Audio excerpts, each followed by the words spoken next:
प्यारे बच्चों, हम लोग सीख रहे थे संस्कृत में अनुवाद बनाना। भाग 1 और भाग 2 हम लोग देख चुके हैं। भाग 1 में हम लोगों ने वचन, लिंग और लकार के बारे में सीखा, ठीक है, पुरुष के बारे में जाना। भाग 2 में हम लोगों ने धातु रूप परस्मय पद में लकार, 5 लकारों के बारे में जाना कि ये कैसे बनाए जाते हैं, ठीक ना। मूल धातु से हम उनमें कौन कौन से वर्ण जोड़कर पूरे लकार बनाते हैं, ठीक है। इसको आप लोगों ने खूब बढ़िया से देखा और मुझे पूरा विश्वास है कि 1-2 बार देख के आप लोगों ने इसे भली भांति सीखा भी होगा। आज हम लोग सीखेंगे लट लकार, वर्तमान काल की कुछ धातु जैसे पट, गम, पत और शब्द रूप वह, बालक, छात्र, इनके पुल्लिंग, स्त्रीलिंग और नपुंसकलिंग प्रथम पुरुष में और मध्यम पुरुष, उत्तम पुरुष के शब्द रूप के साथ छोटे छोटे वाक्य निर्माण करना। आपको यह भी बताया गया था कि उत्तम पुरुष में तू, मध्यम पुरुष में तू और उत्तम पुरुष में मैं, इन दोनों को छोड़कर बाकी जितने भी संज्ञा शब्द, सर्वनाम शब्द आते हैं वे सब किस में चले आएंगे? प्रथम पुरुष में। प्रथम पुरुष में पुल्लिंग, स्त्रीलिंग और नपुंसक लिंग के रूप में एक वचन, द्विवचन और बहुवचन के साथ उनका प्रयोग होगा। संस्कृत में वाक्य निर्माण करते समय आप इतना ध्यान रखिए कि कभी भी क्रिया जो है अपने इस रूप से हटकर नहीं बनेगी। कोई भी कर्ता हो वह उसके अनुसार नहीं चलेगी, ठीक है। जैसे अब हिंदी में रहता है वह आई, वह गई, ठीक। अगर यही पुल्लिंग में लिखना होगा तो वह आया, वह गया, इस तरह से, ठीक ना। लेकिन संस्कृत में नहीं। संस्कृत में पुल्लिंग, स्त्रीलिंग, नपुंसकलिंग तीनों के लिए क्रिया किस रूप में? एक ही रूप में रहती है, ठीक ना। बालक गया तो उसके लिए भी वही होगा, बालिका गई उसके लिए भी क्रिया वही रहेगी। क्रिया में कोई हिंदी की तरह जैसे आया, गया, गई, पढ़ा, पढ़ी, इस तरह का जो परिवर्तन हिंदी में होता है उस तरह से यहाँ संस्कृत में नहीं होगा, ठीक है। चलिए आज हम लोग छोटे छोटे वाक्यों का निर्माण करेंगे और वाक्य निर्माण के लिए सबसे पहले कर्ता को लिखेंगे, फिर क्रिया को। यहाँ 2 चीज़ें हमें ध्यान देनी है। जिस वचन का कर्ता होगा उसी वचन की क्रिया होगी। यानी आप अगर एक वचन का कर्ता लेते हैं, शब्द रूप में एक वचन है तो धातु रूप का भी एक वचन ही होगा। दूसरा है जिस पुरुष का कर्ता होगा उसी की क्रिया भी होगी। यदि आप प्रथम पुरुष से कोई कर्ता ले रहे हैं किसी वचन का तो क्रिया का भी वह प्रथम पुरुष में ही उस वचन की क्रिया होगी, ठीक है।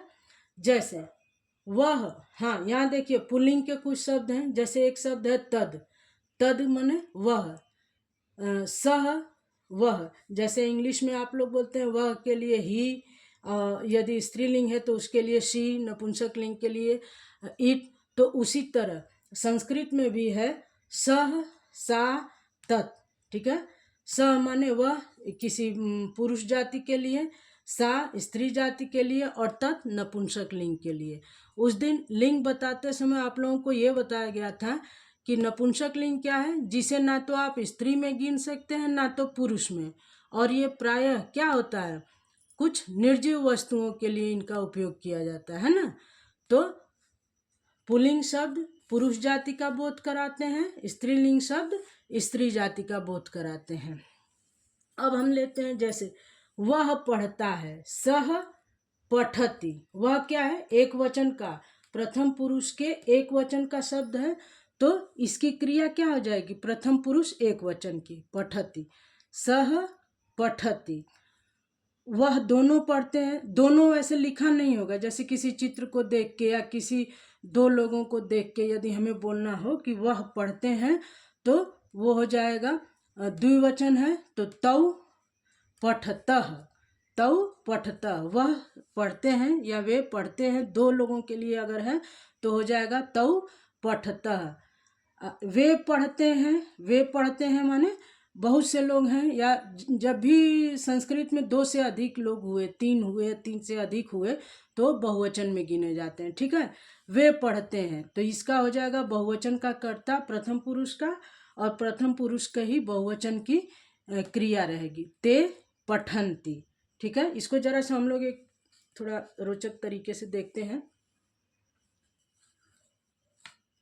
हाँ, जैसे वह पढ़ता है, सह पठति। ठीक, वे दोनों पढ़ते हैं, तौ पठतः।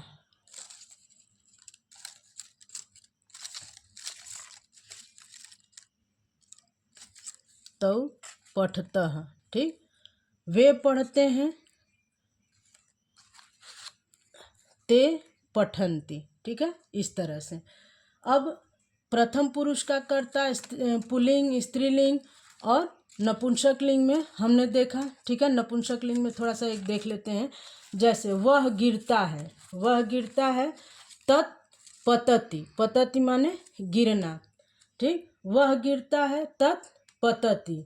वे गिरते हैं, जब 2 लोगों के लिए हो तो ते पततः। वे गिरते हैं, यानी जब कई लोग हैं, तानि पतन्ति। ठीक, या जैसे कुछ शब्दों को ले लेते हैं, फलम। जैसे फलम, फल, फल गिरता है, फलम पतति। पत्ता गिरता है, पत्रम पतति। फल गिरते हैं, फलानि पतन्ति। पत्ते गिरते हैं, पत्राणि पतन्ति। इस प्रकार से। अब जैसे मध्यम पुरुष के कर्ता के साथ हम कैसे वाक्य निर्माण करेंगे? त्वम, तू पढ़ता है, या तू पढ़ती है, या तुम पढ़ते हो। ठीक, उसके लिए हो जाएगा त्वम पठसि। मध्यम पुरुष एक वचन का कर्ता है, तो यहाँ क्रिया भी धातु रूप में मध्यम पुरुष एक वचन का आ जाएगा, पठसि। तू पढ़ता है, तू पढ़ती है, तुम पढ़ते हो, पठसि, त्वम पठसि। ठीक, त्वम पठसि। 2 लोग हैं, तुम दोनों पढ़ते हो, युवाम पठथः। युवाम पठथः, इस प्रकार से। फिर तुम सब पढ़ते हो, इसके लिए हो जाएगा यूयम पठथ। यूयम पठथ। ठीक, अब देखते हैं हम लोग उत्तम पुरुष। मैं पढ़ता हूँ, अहम पठामि। उत्तम पुरुष एक वचन का करता है, तो यहाँ भी क्रिया क्या हो जाएगी? उत्तम पुरुष एक वचन की। शब्द रूप में है अहम, धातु रूप में है पठामि। ठीक, अहम पठामि, अहम पठामि। उसी प्रकार हम दोनों पढ़ते हैं, आवाम द्विवचन का करता है, क्रिया किसकी हो जाएगी? द्विवचन की। ठीक है, पठावह, आवाम पठावह। ठीक है, उसी प्रकार कर्ता जब बहुवचन का है, उत्तम पुरुष बहुवचन वयम। ठीक, हम पढ़ते हैं, बहुत से लोगों के लिए जब आ जाएगा वयम पठामह। पठामह बहुवचन का है। ठीक है, उत्तम पुरुष बहुवचन का शब्द है, धातु रूप का शब्द है। ठीक, वयम पठामह, हम पढ़ते हैं, वयम पठामह। इस प्रकार से गम धातु के साथ कुछ वाक्य निर्माण करना सीख लेते हैं हम लोग। जैसे पुल्लिंग, प्रथम पुरुष पुल्लिंग का शब्द है बालकः। बालक जाता है, एक बालक जा रहा है, इसके लिए हो जाएगा बालकः गच्छति। 2 बालक जाते हैं, इनके लिए हो जाएगा बालकौ गच्छतः। बालक जाते हैं माने बहुत से बालक जाते हैं, बालकाः गच्छन्ति। यही चीज यदि बालिका के लिए है तो इसके साथ हो जाएगा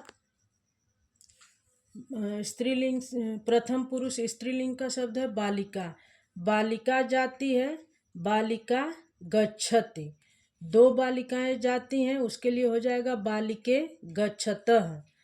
बहुत सी बालिकाएं यदि जाती हैं तो बालिका जाती हैं, इसके लिए हो जाएगा बालिका गच्छन्ति।